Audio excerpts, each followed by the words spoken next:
Hey Tom, how's it going? Good. How you doing, Steph? All right. Um, this is just kind of a broad question, but with no fans in the arenas, I think I read a study that the NBA has the biggest home court advantage, meaning the home team wins more often than any other sport.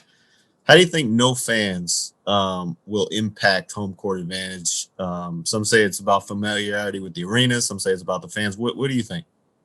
It was interesting just watching the bubble, those games, and it made the games a lot different. And you're right. You start thinking about, particularly in the playoffs, like a game seven at home. It's I think that's such a huge advantage, and that wasn't the case in the bubble.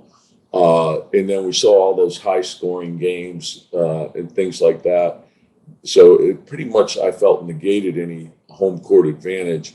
But it's still, there's the bubble was a little different in terms of there was no travel involved. There's travel involved now, even though there's no fans.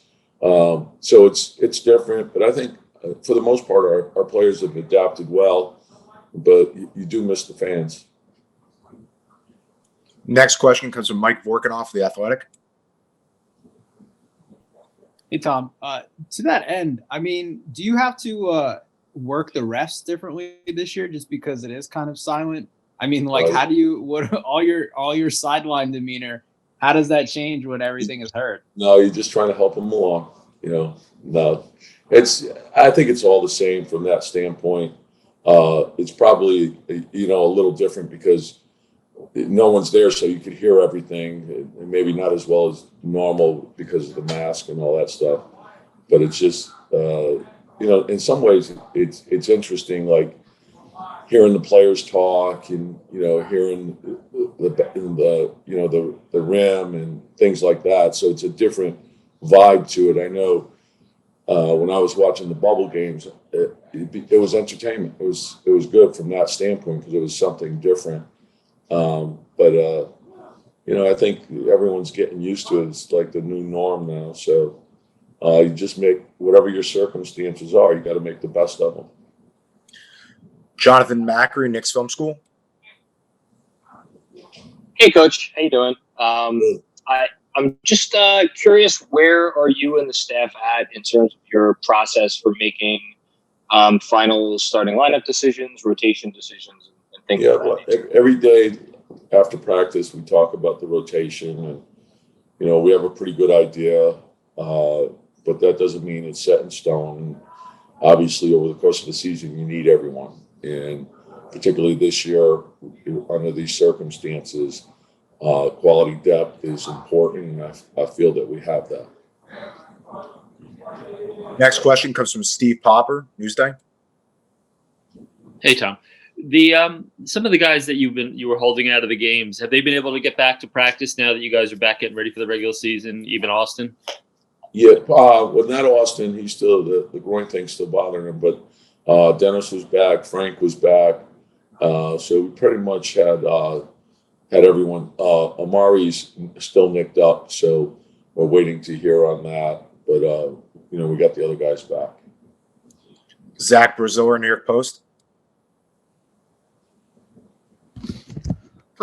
When you look at early season starters and minutes and stuff, how much are you basing that on practice? How much is it based on the preseason games? Well, I think everything's based on merit. So you evaluate practice, who's practicing well, what groups are playing well. Then you take that further with the games, and you take that information. And so if someone's practicing well, that is important to us. And then when you have your preseason games, if they play well and the team is functioning well when they're on the floor, that's important as well. And so, and that's all you can do. I think you play the people you feel are going to give you the best chance to win. But you also have the understanding that, over the course of an NBA season, everyone gets an opportunity. Mike Vorkanoff, The Athletic. Tom, what have you thought of Obi's passing so far? And is there anything about his game that's kind of surprised you, just seeing him up close now for almost a month? Well, I would say the passing part has been really good. He's been very good in practice. He's probably rushing a little bit, like offensively, and that's the part of his game that I'm really not worried about. I know that will come. He's a very gifted scorer.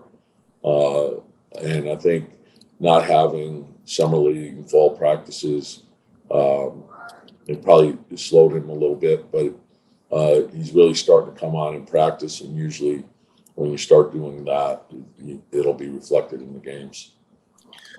And our last question comes from Steph Bonnie, Daily News. Tom, I'm sure you started breaking down film and looking at the Pacers. What do you make of them going into the season, and I guess Victor and all that he's dealt with, with the injuries and stuff, and how he's looked? I think they're a very talented team. They've built a great foundation over the last few years. They're playing a little bit different now offensively in terms of their pace and type of shots they're taking, but they have a number of people that could go off the dribble. And I think, of course, with Victor missing a good chunk of last year, they're still a very good team. And they have great depth and versatility to their lineup. And you add Victor back into the mix, and they're one of the top teams in the East for sure.